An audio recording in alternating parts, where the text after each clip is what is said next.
Hola, cage fighting connoisseurs. This is KidNativeBloodyElbow.com, joined by that fucking idiot, D. Zane Simon.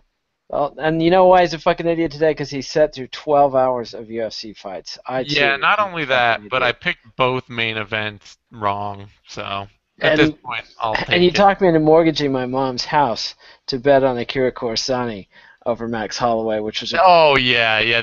painfully I expensive decision can't even mistake. think of all the things you could chalk up to me, and there were plenty. At least that's not on me. Nobody in their right mind told you to put money on Akira Kurosane. Hey, everybody agreed that the odds on that one were way out of whack. All right, but in retrospect, they probably weren't. So let's talk about the two main events first. We got Gunnar Nelson and Rick Story at the UFC Stockholm.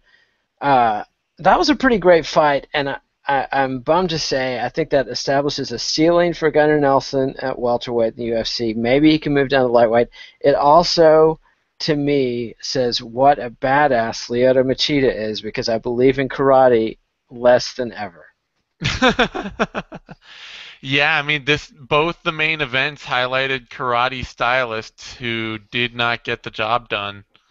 So, yeah, Nelson came a lot closer than Safadine. he did. Although he also didn't. I mean, Nelson was really like Safadine actually landed some meaningful offense on. Well, Nelson was landing, it just wasn't hurting Story.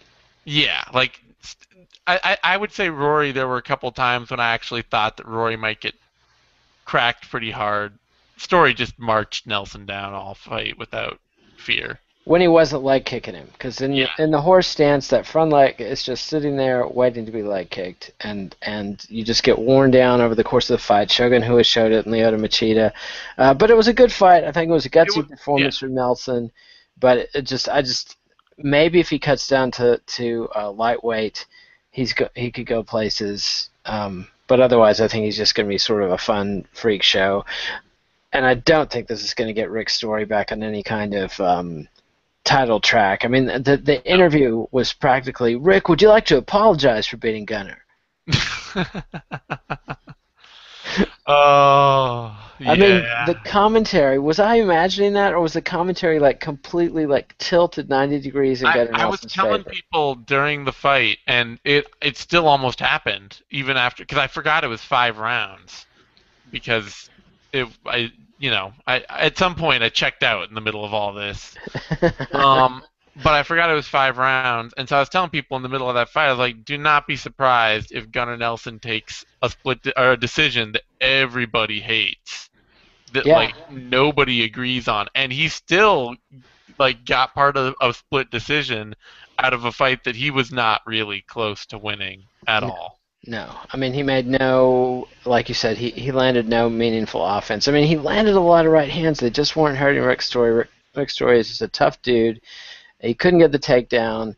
Just nothing he could do. But let's quickly talk about McDonald Safadine, and then we'll run through the highlights of both cards. We're not going all the way through each of these cards because these were shitty cards. Well, Yeah, the Stockholm card wasn't that bad. The Halifax card was dismal. it was bad. There was no fun to be had watching almost any part of that card. There were like two or three really fun highlights, and most of them were at the very bottom, Yeah, and the fight pass everything else. cards were pretty kicking, but the 2 minutes worth of fight pass action Yeah, was awesome. But the rest of the night, there was an inverted triangle key lock, which was pretty interesting from Aubin Mercier over Jake Lindsay.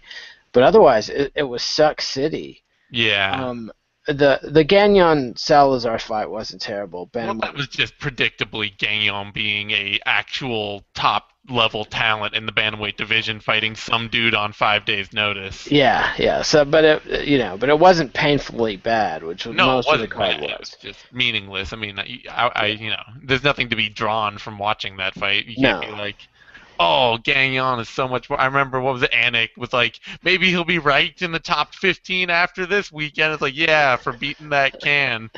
Like, that's really the breakthrough moment for Gagnon. Yeah, yeah, that was a bad one. And then the Rafael Asanyao versus Brian Caraway fight, that was okay, but Yeah, in the context of having come after a sea of shitty decisions, it was pretty.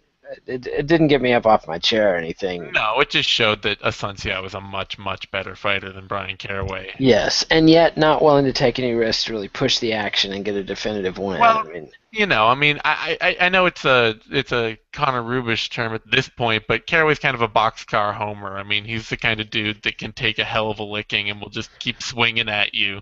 So I actually think it's pretty smart for Asuncion to just be like, whatever, I'll just if you want to just get beat up all night, I can beat you up all night. That's fine. yeah, he outpointed him handily, won the unanimous decision, took all 3 rounds. I do think he's going to be waiting for quite some time. I think he'll have to break Royce Gracie's consecutive win record to get a title shot at this point, with Dominic Cruz in there, and you know, He's an there's injury replacement away, I think. I think if they have a really bad need of a moment, they'll put him in, but it'll be an injury replacement. They won't book him for one outright. yeah, that's a good point. But all right, and what about the McDonald Safadine card? Like, any The other fight thoughts? Yeah, that the fight, not the the card. fight was it was good. I think and it's still Roy McDonald still remains a really tough fighter to pin down. I think the big thing is that he's showing that behind the sort of stasis jab heavy offense that he has, there's enough power there that's keeping guys honest. I think that's something that he hadn't really made clear before, that he actually had enough power to make guys hesitate on him, and that knockout was clean and great. I just want to see him do that more, because I mean, he's not a dude that is out there cleaning dudes and knocking them out, and No, that was a very pleasant surprise because I've it been very was. frustrated with McDonald's jabbing style and his tendency to rack up decision wins, and also that he showed no inclination to cut off the cage. He was letting Yeah. Safadine just get away from him over and over again, and I thought we were in for a long dancing contest. And then so I was very pleased when the knockout came, and it came suddenly. McDonald probably going to get a title shot fairly soon if things get untangled.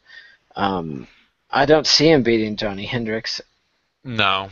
and I don't really see him beating Robbie Lawler again. He lost to him once, and I don't I see, would say actually I think he has a better chance against Hendricks than he does against Lawler.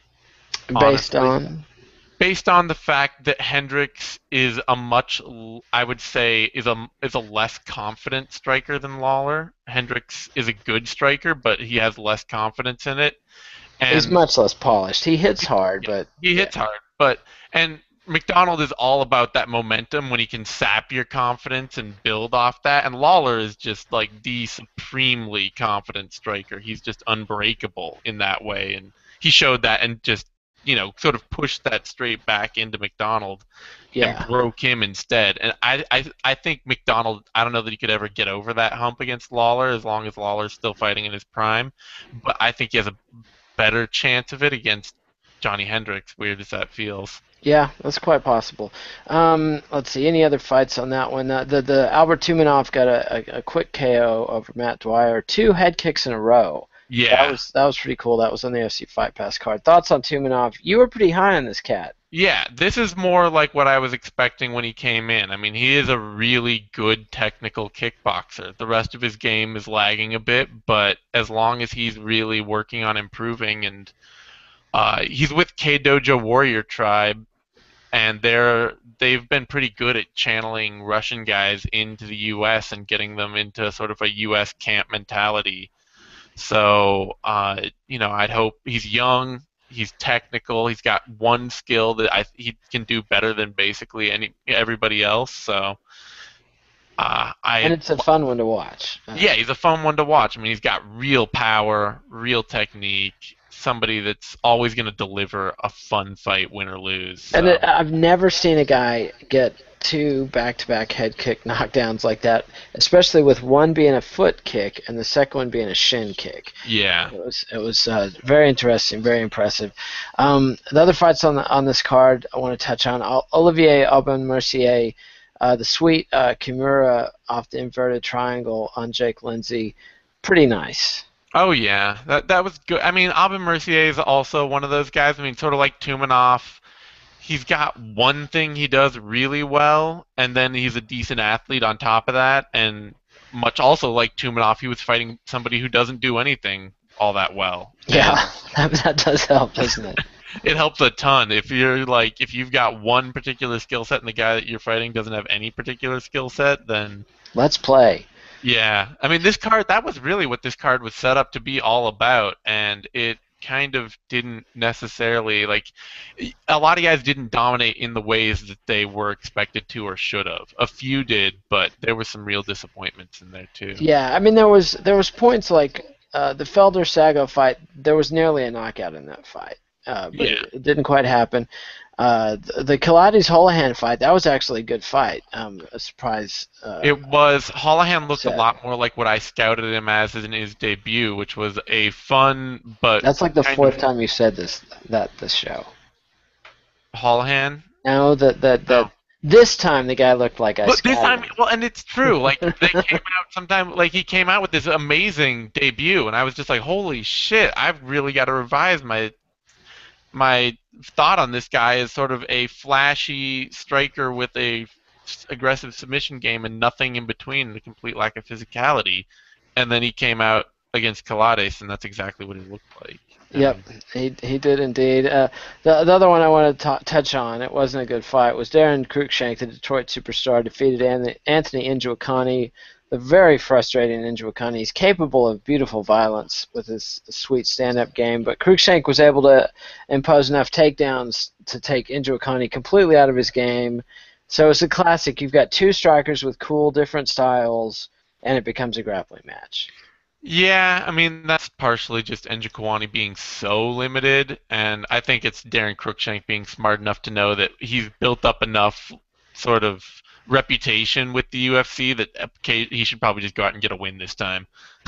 Yeah, it was the smart thing to do, and uh, that's the difference between somebody like Rick Story and Gunnar Nelson, and Indra Akani and Cruikshank. Story was able to stuff all of Nelson's takedowns, so he forced it to be a striking match. So it was an interesting stylistic clash between a wrestle boxer with a little bit of Muay Thai against a karate guy, whereas this one we had a Taekwondo guy against a guy with pretty sweet Muay Thai, and saw a tiny bit of that, but mostly it was a grappler versus a striker match.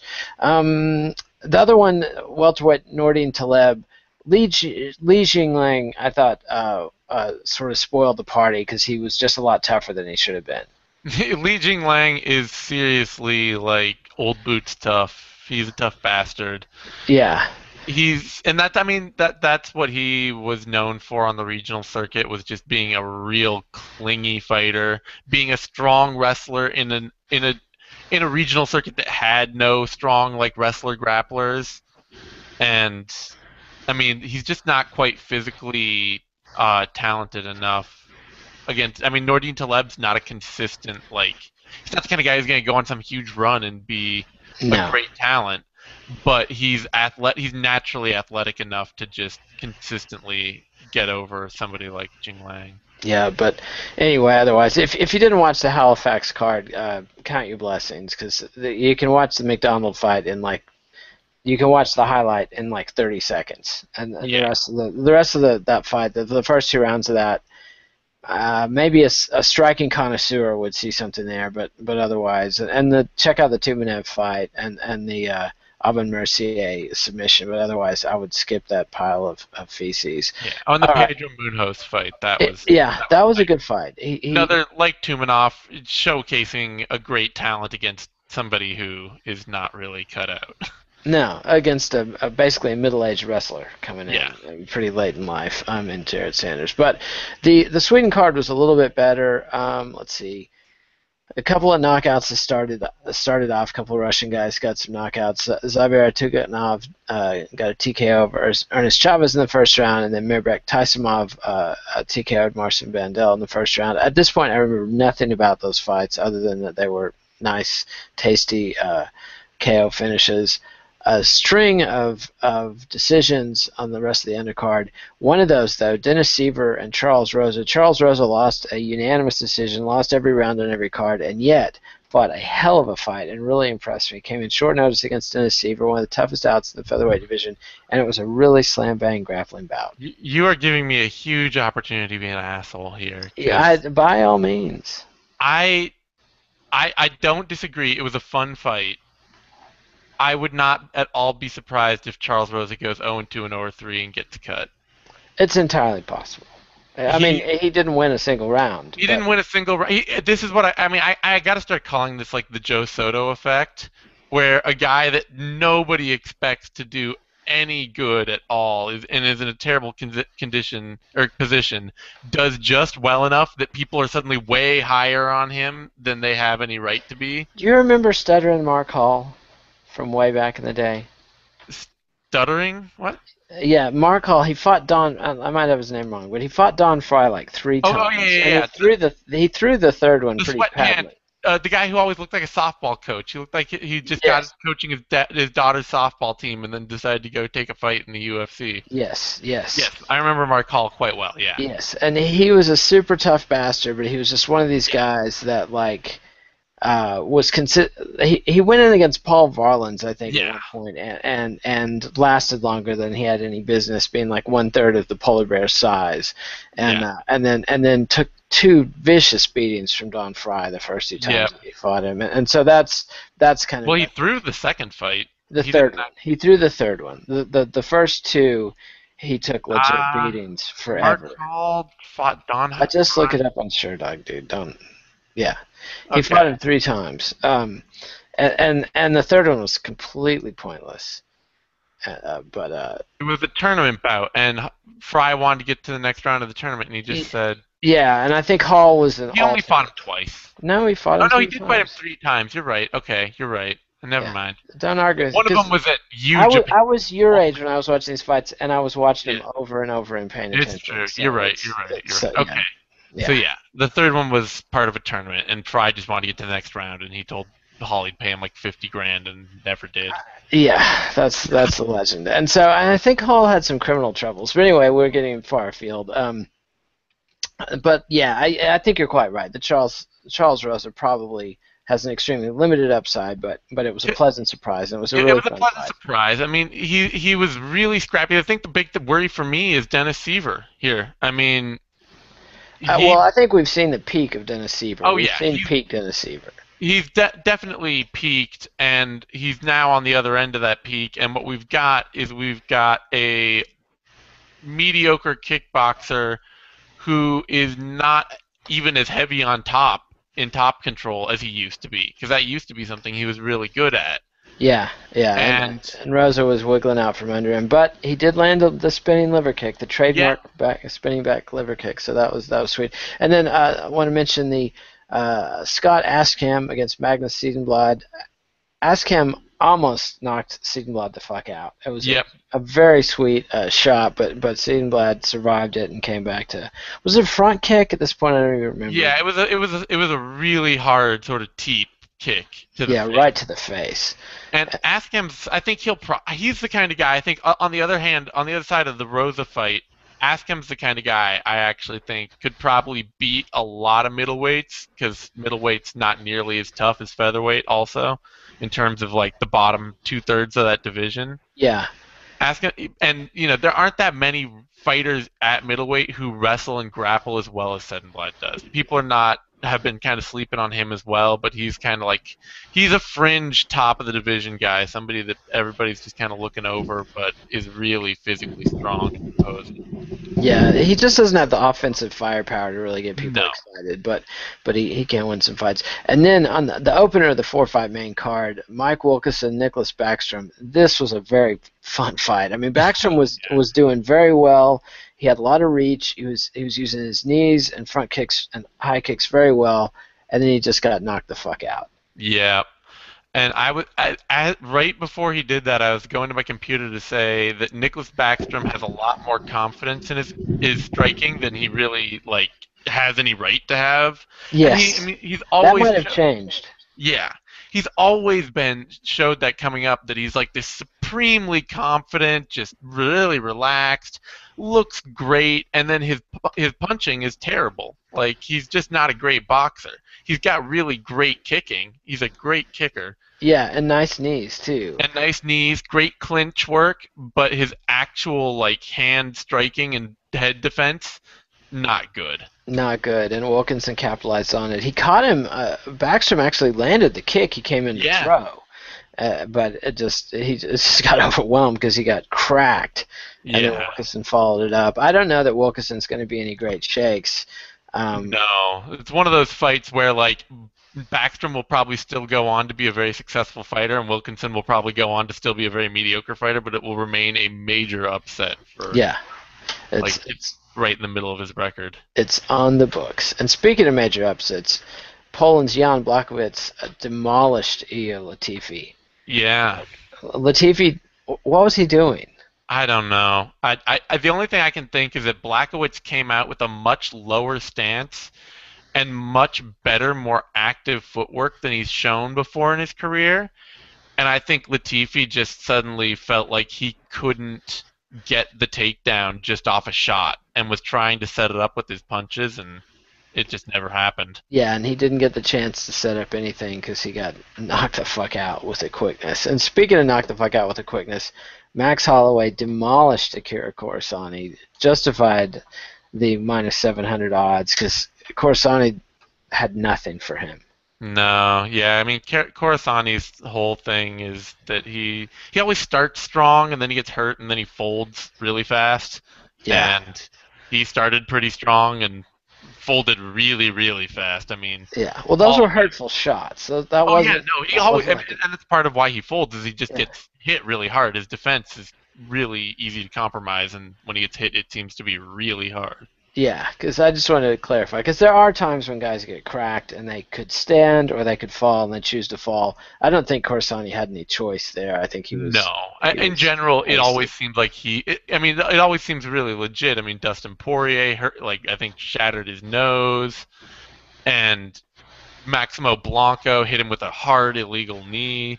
Yes, But Maximo. you also have, I mean, it's also like a history of him, like he always looks good and he's starting strong and he's moving well and he's trading shots well, and then suddenly one just clips him and it's all over. Yep, and that's what it was. And so Holloway looks like a kid going places. His fight against Conor McGregor looks better and better in retrospect as McGregor's fortunes rise. And so, he's got a 4-fight winning streak going. I think he might find himself Yeah. in contention soon if he gets a couple more wins. And that brings us to the main event, which, as much as I was disappointed with Gunnar Nelson losing, not because I love him. I don't know why I was disappointed with him losing, but I guess because he's got more upside than Rick Story does. Because Yeah. Rick Story kind of has already peaked and is on the way down in the UFC. But it's frustrating to me to just see the limitations of the karate philosophy exposed so clearly. The lack of combination punching, the front leg just out there as a big target. He just, he had nothing for Story's combinations and leg kicks. Yeah, I mean the whole, if you follow the center of how Machida has become a better fighter later in his career, which he by all means seems to have, even as at his most dominant, it's really about his ability to find really good, solid combination boxing to mix in with his karate style. Because for a long time he did have this very one-off power shots, heavy front leg style, and he was very good there, but he was, it was sort of His like, Muay Thai clinch was also better than anything Nelson yeah, showed. but it was also sort of a like, I'll either win really dominantly with one strike, or I'll almost give up or will give up a hard fought decision. And that seems to be where Nelson is too. He's just sort of like, and he doesn't have any of the power that Machida was generating. Well, I think the thing with the power is Machida was a master at baiting people to come in and then catching them. Nelson's landing sharp, hard rights, straight right hands, but he's not doing it when the opponent's coming in. No, he's He's not. doing it, so that's where the real collision comes in, is when the opponent should bring the power. Let the opponent drive their face into your fist, and Nelson hasn't figured out how to do that yet.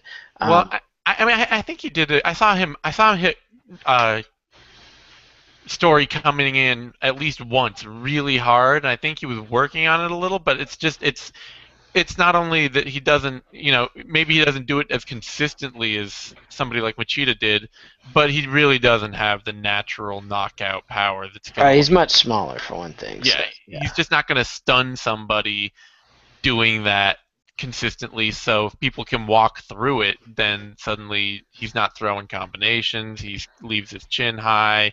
He doesn't necessarily work with the best footwork to avoid strikes all the time, no. and he's got some problems that would really, he's gonna have to go out and find some combination boxing. That's And I think it would behoove him to learn some trip takedowns. That's another angle Machida has that he doesn't, which is those sweet, kicking kicks to the foot that knock the guy down, and the I think they're mostly karate based things, but you kick a guy one way and push yeah. him the other and put him on his ass, because Nelson just has a pretty mediocre takedown game, and it's clear he really was planning on taking Rick Story down. I mean, that's been how he saved his bacon in every previous fight. He got the takedown, he was able to put his jiu-jitsu game to work. Rick Story wasn't having it. You didn't see any of Nelson's jiu-jitsu today. So he needs alternate ways to get people down, because I don't think he's ever going to be a master of a brilliant double leg takedown, and he doesn't seem to have any kind of, the inside trip game wasn't happening. Um, Well, and that's also Story's kind of a little fire plug. I mean, and a really good wrestler. yeah. So. Well, any other final thoughts? Any fights that we should have mentioned but didn't? Uh no, I think the only other takeaway is that SBG Ireland has lost some serious shine outside of Conor McGregor, Yeah, because the Pendred does not look to be getting any better at all. Nelson does not look to be really improving at all, and Holohan just got dusted by somebody that he was supposed to beat really easily. And for a day when three of SBG Ireland's top fighters were going out to fight, that's a really bad showing. Yeah, they did. And they were cranky on social media afterwards. So Yeah. what are you gonna do? Anyway, well that's our show. That's the night. We've got 2 weeks off from the UFC. It's like, what a treat.